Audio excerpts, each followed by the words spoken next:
Good morning, students. The same chapter we have to discuss the physical features of India, grade 9, and today we have to discuss the page 12 of your NCERT book. And on page 12, the topic which we are going to start is Northern Plains. Now, Northern Plains, students, the areas lying to the south of Himalayas is our Northern Plains. Now, the Northern Plains has been formed by the interplay of three major river systems, namely the Indus, Ganga, and Brahmaputra, along with their tributaries. Tributaries means a river which flows into a large river, and this plain is formed of the alluvial soil, and the deposition of the alluvial in the vast basin lying at the foothills of Himalayas over millions of years formed these fertile plains. And due to the collision of the Eurasian and the Indo-Australian plates, Himalayas were formed. So at the foothills of Himalayas, a depression was created, and this depression got filled with the alluvial soil, and thus forming the Northern Plains, which are very fertile.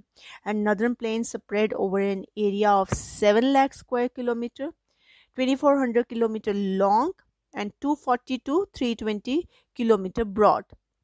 And Northern Plains is densely populated physiographic division. You know why? Because of the fertile soil, abundance of water, so they are agriculturally productive areas, and various geographical features such as riverine islands, doabs, and distributaries are also found in the Northern Plains.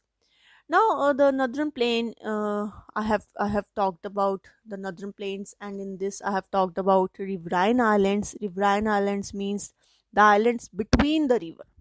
Okay, so the river is flowing, and when the river reaches on the plains, it slow down in the lower course, and on the slope in the hilly area, the river is flowing with the speed, but when it reaches the lower course, it slow downs. So it with it brings certain deposits also. Okay, and those deposits, those sediments, it got deposited in the lower course and forming the island. So the formation of land between the river, because the velocity of the river decreases there in the lower course, and this leads to the formation of riverine island. Like Majoli in the Brahmaputra river is the largest inhabited riverine island in the world. Now, the next thing which we have to see is the distributaries. You know, when the river flow away from the large river, so due to the deposition of the sediments in the lower course, the river split into numerous channels also, leading to the formation of distributary. And next thing which we have to see is doab. Very important. The land between the two rivers is known as doab. So do means two and ab means water, like the Ganga, Yamuna, Doab. Okay, so in Punjab also we found many doabs in Punjab plains also. Okay, so now let's see the division of Northern Plains. So Northern Plain is broadly divided into three sections: Punjab Plains, Ganga Plains, and Brahmaputra Plains. Now the Punjab Plains, the western part of the Northern Plains, is Punjab Plains. Okay, and certain part is found in Pakistan also. And this is formed by the Indus and its tributary, that is Jhelum, Chenab, Ravi, Beas, and Satluj. And this section is dominated by doabs. So I told you, river between the two lands.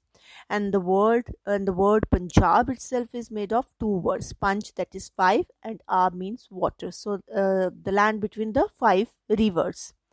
Then is the Ganga Plains. Next, it extends between Ghaggar and the Teesta River, and it spreads over the states of Haryana, Delhi, UP, Bihar, and partly in Jharkhand and West Bengal. And then we have Brahmaputra Plains. So east to the Ganga Plains rise Brahmaputra Plains and covers most of the Assam and the states of northeast, and this plains is drained by the Brahmaputra River. So still we are on page 12 only, and now apart from the divisions on the basis of area, we have seen the Northern Plains, we have seen the division of Punjab Plains, then Ganga Plains, Brahmaputra Plains. There is another classification also, depending upon the diverse relief features we found. So here we have Bhabbar, Tarai, Bhangar, and Khadar. Now Bhabbar, the belt of about 8 to 16 kilometers in the width, lying parallel to the slope of Shivaliks. So Bhabbar area is comprised of pebbles which is brought down by the rivers, and streams here disappear in the Bhabbar belt because so many stones are there and river reaches the lower course, so the stream disappears. Then the next is Tarai. Now south of Bhabbar belt lies the Tarai region, the wet, swampy and the marshy region where streams and rivers again re-emerge, and this region is thickly forested and full of wildlife. And over the period of time, forests have been cleared to create agricultural lands to settle migrants from Pakistan after partition. Now next after this is Bhangar and Khadar. Now as we reaches the plains, so we near to the river valleys, we found this. So Bhangar is your old alluvial and Khadar is your new alluvial. So Bhangar, it lies above the floodplains of the river and present a terrace-like feature, and Khadar, they are renewed every year. So they are new alluvial, and the Bhangar, the soil in this, it contains of the conker and this is less fertile. It is not suitable for the agriculture, but the Khadar, it is ideal for the agriculture, and therefore the intensive agriculture is performed over the Khadar soil, and these soils are very fertile. So the students, this is very important. The differentiation can be asked between Khadar and Bhangar. So that is all with their discussion of your northern plains. So now students, page 13 we have to discuss of our same chapter, that is the physical features of India. And now on page 13 of your NCERT book we have to discuss Peninsular Plateau. Now please understand the meaning of peninsula. It means the landmass which is covered by water by three sides. And plateau, you know, a tableland like structure. So a tableland composed of the old crystalline, igneous and metamorphic rocks. So our peninsular plateau is made up of black soil, you know, because of the volcanic origin, and the plateau has broad and shallow valleys and rounded hills. Okay, these many deep valleys are not there and pointed peaks are not there, and two broad divisions of plateau, that is the Central Highlands and Deccan Plateau. So this is formed due to the breaking and drifting of Gondwana land. Okay, so let's first see the Central Highlands. Okay, so the Peninsular Plateau is divided into two parts, Central Highlands and the Deccan Plateau. Now the part lying to the north of Narmada River. Okay, so the major part of the Malwa Plateau. So I am talking about the Central Highlands. The part lying to the north of Narmada River and the major part of the Malwa Plateau makes up the Central Highland. So it is covered by Vindhya at the north, Satpura at the south, and the Aravallis on the northwest. And rivers such as Chambal, Betwa, Sindh, Ken, they flow from southwest to southeast, indicating the slope. So slope is such that rivers flow from southwest to southeast because the Deccan part is little bit elevated. So the tilt is there towards the east side. So that's why the rivers, they flow from southwest to southeast. And the Central Highlands are wider in the west but narrower in the east. So this is known as Bundelkhand and Bhagelkhand, and Chota Nagpur Plateau also marks the further eastward extension. So this was our Central Highlands. Okay, the part lying to the north of river Narmada. Please keep this in mind. North of river Narmada, we have Central Highlands, and all this part of Malwa Plateau, then Bundelkhand, Bhagelkhand, and eastward we have Chota Nagpur Plateau. So this comprises our Central Highlands. Now we have to see the Deccan Plateau. So the triangular landmass lying south of river Narmada. So now the south of river Narmada is our Deccan Plateau. So we have the border. Okay, so the northern border of the Deccan Plateau is formed by the Satpura range. So the northern border is formed by Satpura range. Then the Mahadev, Camor Hills, Mekal range. These are the eastern border of our Deccan Plateau.